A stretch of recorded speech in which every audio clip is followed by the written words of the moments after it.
Hai semuanya, perkenalkan nama saya Luziana Mati dari kelas Matematika A. Di sini saya akan menjelaskan tentang negara gagal. Negara gagal adalah negara yang tidak mampu menjalankan dua fungsi fundamental sebagai bangsa dan negara yang berdaulat, yaitu tidak dapat memproyeksikan otoritas atas wilayah dan rakyatnya dan tidak dapat melindungi batas-batas nasionalnya.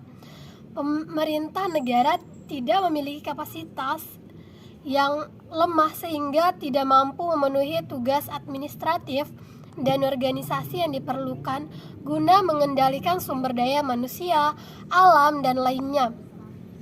Sebab itu, layanan publik yang mampu disediakan oleh pemerintah gagal, sangatlah minim dan jauh dari berkualitas.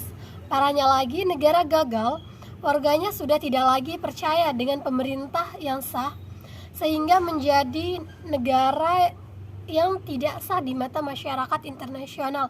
Adapun ciri-ciri negara gagal. Suatu negara disebut gagal apabila tidak mampu melindungi dan menjamin keamanan bagi seluruh rakyatnya. Selain itu, juga tidak mampu memberikan fasilitas yang memadai seperti pendidikan, kesehatan, dan lapangan kerja.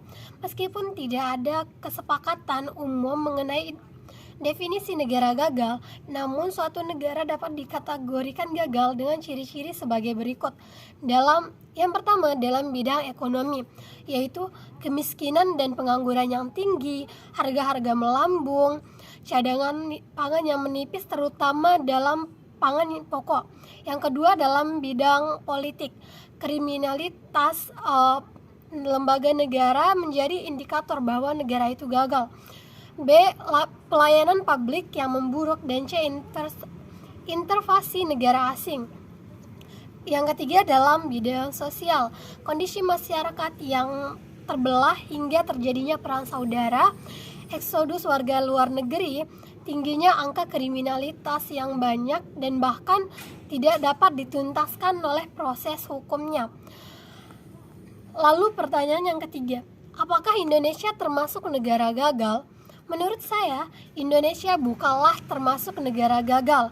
Bukan karena Indonesia tidak pernah masuk ke dalam daftar indeks negara gagal seluruh dunia, melainkan terpenuhinya persyaratan dan tanggung jawab dasar suatu negara yang dimana itu adalah anggapan gagal dan tidaknya suatu negara.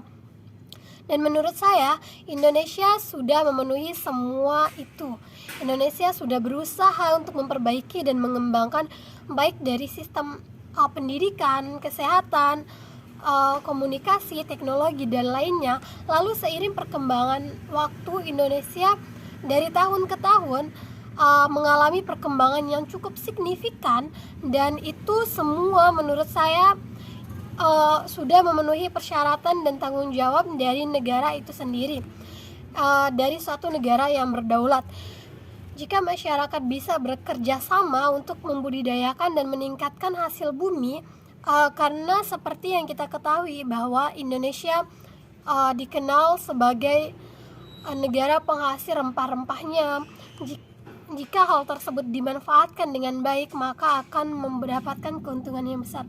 Cukup sekian dari saya. Assalamualaikum warahmatullahi wabarakatuh.